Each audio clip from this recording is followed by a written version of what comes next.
สบายดีเด้อสบายดีทุกท่านเด้อบ่นุ่งพร้อมเด้อโดยสบายดีเดี๋ยวเพิ่นก็ยังใจดีนะเพิ่นใจดีหลายนะดูแลนาบ่าวทำกับพ่อเบิ่งแย่งตัวได้ขาดเคินตัวเฮ็ดได้อันนั้นเนาะโดยเพิ่นก็บ่ได้เบิ่งแย่ง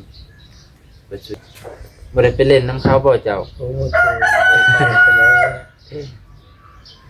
เอาชีวิตไปเอามือให้มันรอดแค่ยาก เวลาพักผ่อนหย่อนใจ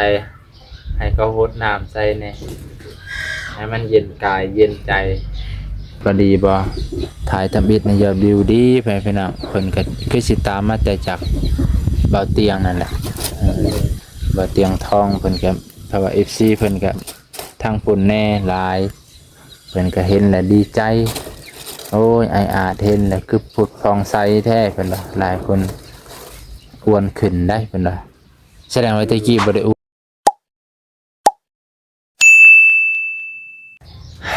ตัวสบายดีพี่น้องฟ้าลุงบัดสุขสุขคนอากาศร้อนพี่น้องโดยสบายดีมาหาเป็นพี่น้องนั่งโอ้ใส่เสื้อนี่จนลงเลยพี่น้องเป็นติเพิ่นใส่เสื้อสีแดงจะได้อยู่ดีไม่แห้งคือเก่าเนาะคือเก่าสบายดีเด้อสบายดีทุกท่านเด้อบ่นุ่งพร้อมเด้อโดยสบายดีบ่ได้ซื้อหยังมาฝากปิงปลาฮ้อนๆปลาทูเห็นปลาทูมันใหญ่นี่ยังก็บ่ได้ว่ายังบ่นุ่งเลยมาย่างก็ดีใจแล้วซื้อมาพากินพาร้านกินร้านไปโรงเรียนเบิดเลยโอ้ผู้ตัดผมในร้านเนาะดีมาลินน้ำเพิ่นไปพี่น้องกระเทินได้มาเลยเทินได้มาในเมือง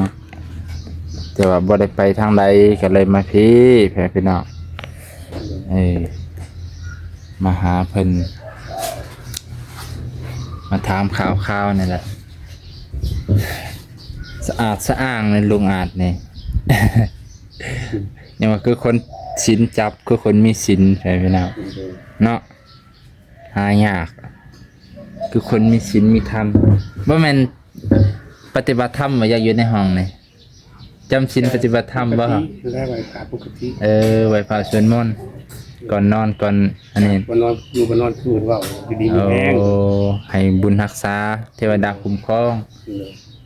ให้คุณพระพุทธพระธรรมพระสงฆ์รักษาไปพี่น้องดีหายากไปพี่น้องจิตใจเพิ่นก็สิสวดมนต์ก่อนนอนทุกมื้อนั่นล่ะมื้อละ10นาที5นาทีแล้วแต่สวดมนต์แล้วก็นั่งสมาธิหน่อยนึงเนาะ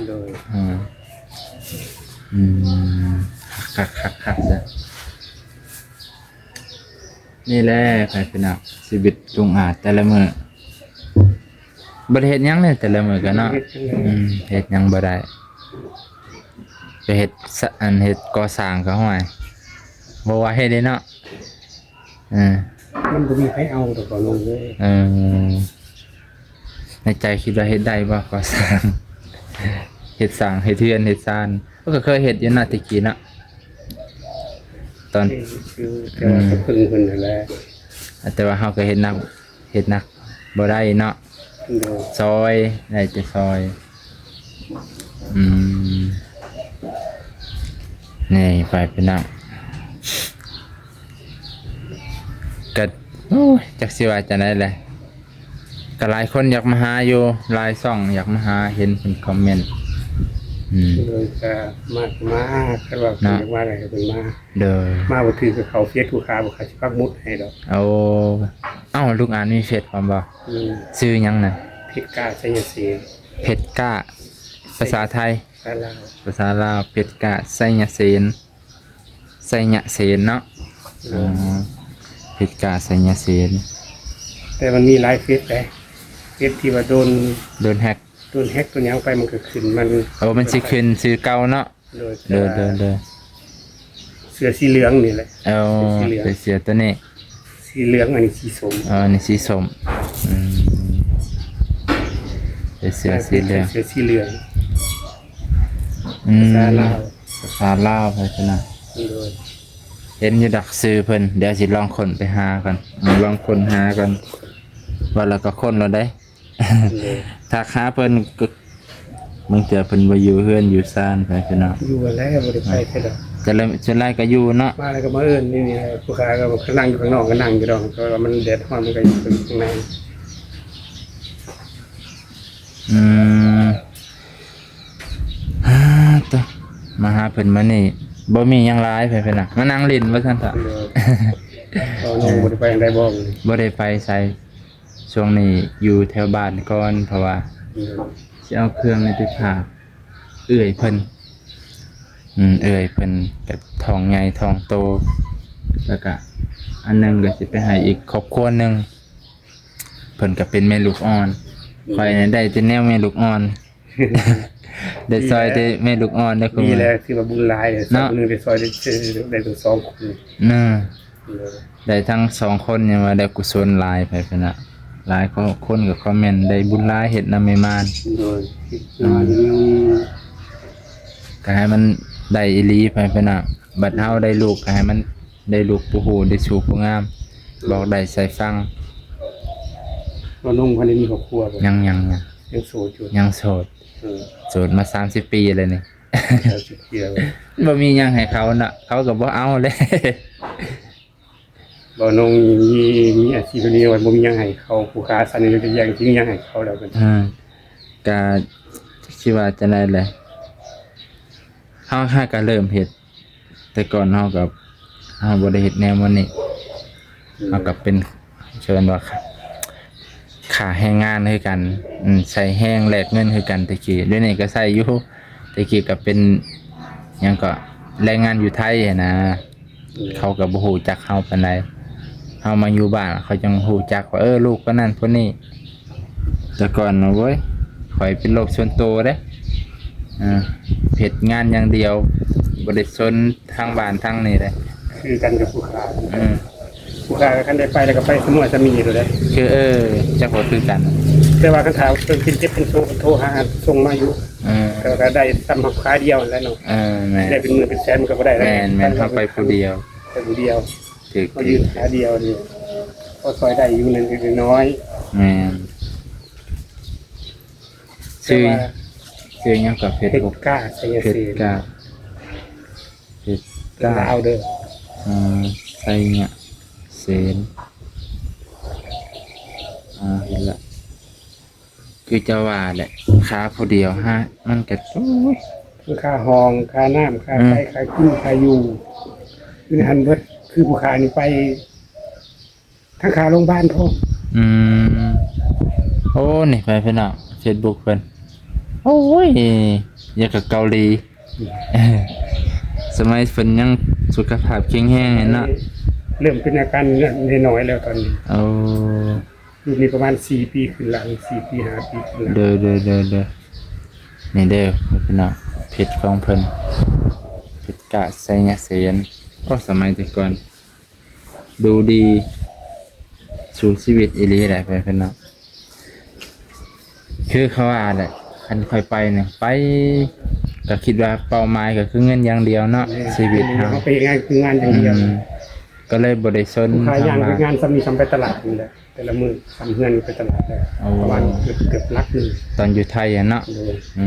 ตื่นเช้าขึ้นมาก็5:30นหรือว่า5:00นตื่นแล้วมาแล้ว1เขาแล้ว นึ่งเขาแล้วก็พายเขาไปอาบน้ำในแล้วครับไปงานไปเฮ็ดงานมาก็เข้าห้อง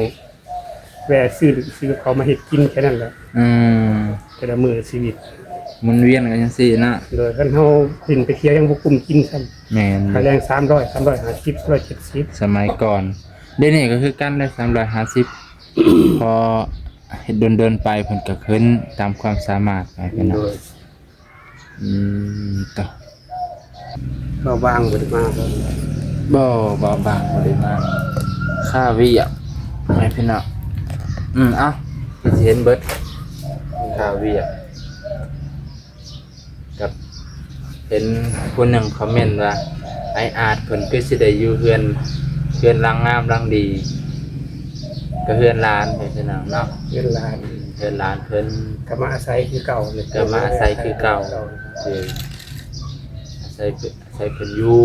พี่น้องก็แม่นอยู่ว่ามันก็เป็นเพื่อนเพิ่นน่ะเนาะ โดย มันก็ต้องให้แต่เพิ่นก็ยังใจดีนะเพิ่นใจดีหลายดูแลนาบ่าวทำกับพ่อ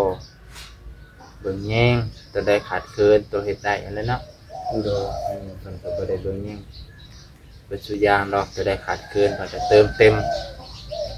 ความอบอุ่นเจ็บไข้ไออุ่นเพิ่นก็เบิ่งแย่งนี่แหละ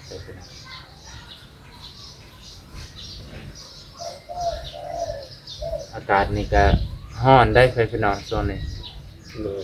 เมื่อวานนี่อ่อนแห้งมันนี่ก็สิแห้งคือเก่าแหละตามพังแต่ก่อนจะว่าสิบ่สงบกว่าแบบนี้เนาะสงบนี่เนาะ อันไหนมา จะว่าสงบบ่สถานที่นี่สงบเนาะ เงียบเหรอ เงียบ กับปกติแบบนี้นะ เอาแบบสงบอยู่เลยได้ยินเสียงนกเขาขันคือกับอยู่นกเขาอายเพิ่นนี่2ตัว เลี้ยงไว้นกต่อบนนกเลี้ยงเป็นงามบ่ได้ที่ได้ประกันที่เป็นงามเป็นนกต่อ แต่ก่อนอยู่เทโนก็สงบแบบนี้บ่ ที่ตรงหน้าเนาะ อยู่ตรงหน้าสงบกว่านี้ สงบเป็น ตรงหน้า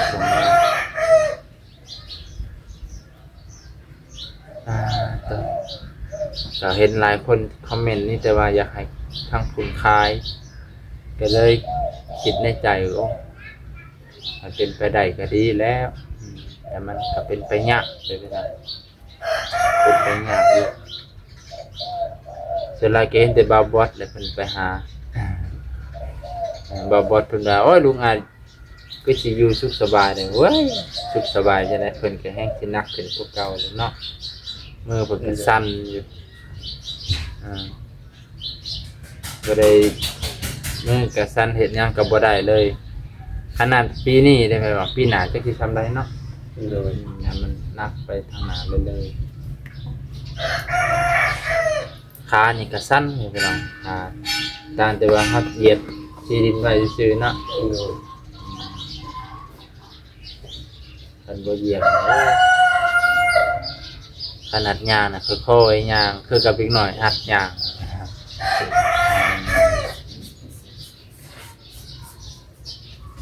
เอ้าเพื่อนพี่น้องก็ให้กำลังใจลูกงานมันนี่ก็มาเบิ่งมาเล่นน้ำเพิ่นเอาของเล็กๆน้อยๆมาฝากเพิ่น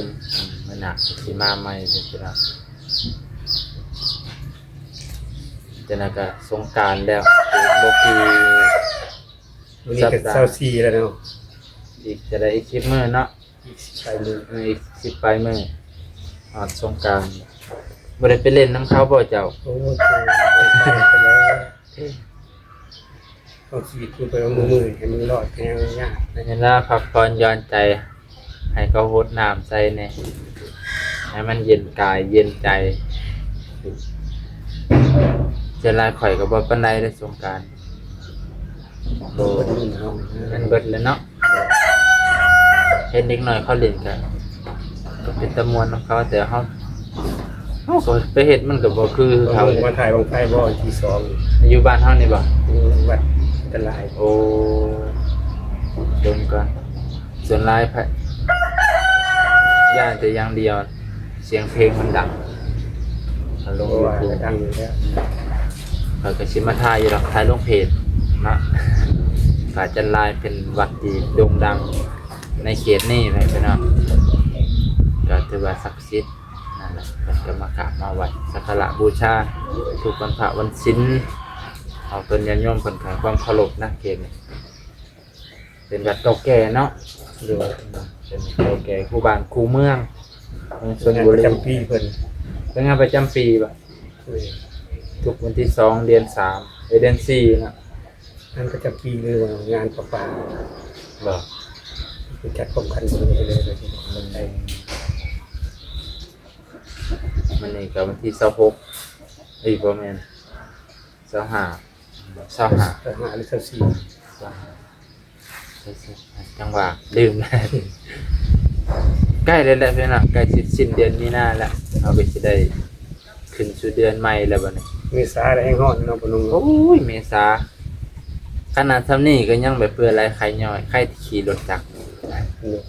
กันอยู่เหมาะๆแม่ๆในโอ้ บ่ บ่ว่า มันก็หาเติมน้ำมันสะดวกอยู่แต่ว่า ในบ้านเฮานี่บ่มีแล้วขาดแน่มีแน่แล้วแต่มื้อเพิ่นก็สลับมื้อกัน แต่ว่าข่อยซื้อเป็นกระตุกไว้ซื้อเป็นแกลลอนไว้เลย ไปซื้ออยู่เก่งก่อนซื้อไว้ตุนไว้เลย ตุนไว้ แต่ก่อนเขาว่าบ่ให้คันปั๊มน้อยเขตน้อย เมืองน้อยนี่เขาก็บ่อยากให้ซื้อเอากระตุกไปใส่เขาก็ยันบ่เพียงพอต่อประชาชนอายุเก่งก่อนนะครั เรา บ ก็ทยอยซื้อมาเพิ่มไว้เนาะ แม่น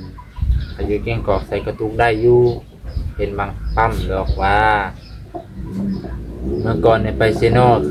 เขาก็เกือบปิดถึงเราปิดเมื่อนี่เมื่ออื่นนี่น้ำมันก็ต้องมาแหละเปลี่ยนครับเขาก็ต้องจัดส่งนะครับ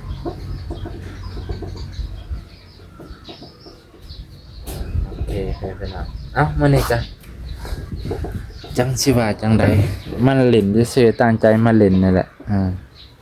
ตั้งใจมาหาไออาร์ตเพิ่นบ่ได้มา 2-3 มื้อแล้วให้พี่น้องถามว่ายอดวิวก็ดีบ่ถ่ายทำอิฐในยอดวิวดีไปพี่น้องเพิ่นก็คือสิตามมาแต่จากเบาเตียงนั่นแหละเบาเตียงทองเพิ่นก็เพราะว่า FC เพิ่นก็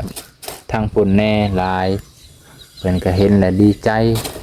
โอ้ยไออาร์ตเห็นแล้วคือผุดฟองใสแท้เพิ่นว่าหลายคนอ้วนขึ้นได้เพิ่นว่าแสดงว่าตะกี้บ่ได้อ้วนบ่ ก็จอยกว่านี้หน่อยหนึง จังว่าคำว่าเรื่องจอยนี่มันก็เกิดหลายอย่างได้เพิ่นนะบางคนทั้งจิตใจบ่มีความสุขถึงสิมีดินดอนตอนหญ้ามีเฮือนอยู่คันจิตใจบ่มีความสุขมันก็จอยคือเก่า มีความคิด มีความคิดใส่ความคิด มีความคิดได้ครับ มันบ่สงบจิตใจเฮ็ดให้ความคิดทำงานตลอด